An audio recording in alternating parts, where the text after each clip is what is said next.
On my kicker tonight, the construction and launching of the so-called state lodges in Kenya is getting out of hand. By the way, a new state lodge is coming up. Kitui County, which will be hosting the next Mashujaa Day celebrations on the 20th of this month, will be home to Kenya's latest state lodge. The Kitui State Lodge will be coming just 3 months after the inauguration of another new state lodge in Homa Bay. Like the Kitui State Lodge, the Homa Bay State Lodge was constructed for purposes of hosting presidential receptions that follow national celebrations that were hosted at the Lakeside County. So, on the score of a new state lodge for each national holiday celebration, we are at a 100% efficiency this year. A year ago, Kwale County hosted the Mashujaa Day celebrations, and for that, a state lodge was inaugurated and gazetted as such in April this year by Interior CS Kipchumba Murkomen. In the same gazette notice was Bungoma State Lodge, which joined the nearby Kakamega State Lodge in the list of Western Kenya presidential retreats. Back in 2020, Kisii County hosted the Mashujaa Day celebrations, and the then President Uhuru Kenyatta inaugurated the Kisii State Lodge. As of today, the 3rd of October, the 2nd of October, the list of state lodges around the country stands at 11. Alongside Kisii, Kwale, Bungoma, Kakamega, and Homa Bay, we have the Sagana State Lodge, the oldest, the Mount Kenya Colonial Retreat that ironically was contracted as a gift to the Princess Elizabeth, who later became Queen.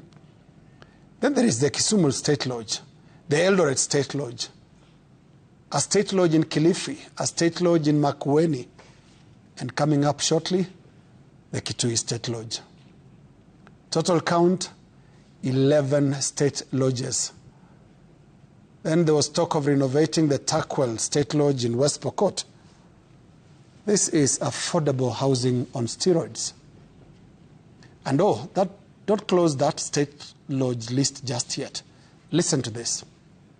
Nishamwambia Profesa Kithure Kindiki hapa tayari kwamba ajenge state lodge hapa Meru. Tutakuwa tunakaa hapa, sijui state lodge sasa ati mtalete miraa jioni. Mimi naona hapo kwa maziwa ni mzuri. Hii ya miraa sijui, lakini tutaona. Ndio mimi nikilala hapa tupange mambo ya Meru vizuri. Well, the role of the yet to be inaugurated Meru State Lodge is clear. Now, if that is done, then the number will go to 12, or is it 13, depending on the next impulse. Now, alongside this 11 designated state lodges, the President of the Republic of Kenya enjoys 3 official residences listed as State House Nairobi, State House Mombasa, and State House Nakuru. But let's talk about this rapid expansion of the state lodges network. As the circumstances of the inauguration show, state lodges serve short-term purposes. They are short-stay facilities for the exclusive use of the president when visiting the regions. But here is the problem. Presidential events, let alone permanent facilities such as state lodges, do not come cheap. From security to general staff, maintenance and utilities, it takes millions of taxpayer shillings to keep these state lodges running. Yet, as is humanly the case, no president can ever find simultaneous or cost-effective use of all the 11 state lodges and 3 state houses. Even if they were to host delegations of ethnic Bosniaks, Croats, and Serbs on a daily basis, the 3 members of the tripartite presidency of Bosnia and Herzegovina will still struggle to make optimal use of Kenya's sprawling presidential facilities. And in a country wallowing in foreign debt, and a nation whose critical sectors such as education, healthcare, and infrastructure are in dire conditions, these state lodges construction craze can no longer be justified.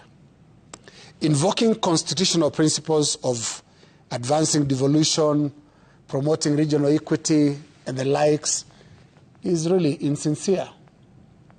Not even the Kenyan ancient logic of moving the presidency closer to the people can wash this. The United States, a vast country and a superpower, wealthy, has only 3 official residences for the president. The White House in Washington, D.C. as the primary residence, Camp David in Maryland as a countryside retreat, and Blair House in Washington, D.C. for the president's guests. There are no little White Houses or federal lodges dotting its 50 states for the president's regional visits. The bottom line is, it will always be difficult to validate this torrent of state lodges in Kenya. No president, past, current, or future, would ever really find justifiable round-the-year use of all those person-specific national Airbnbs, or rather, state lodges. That is my kicker.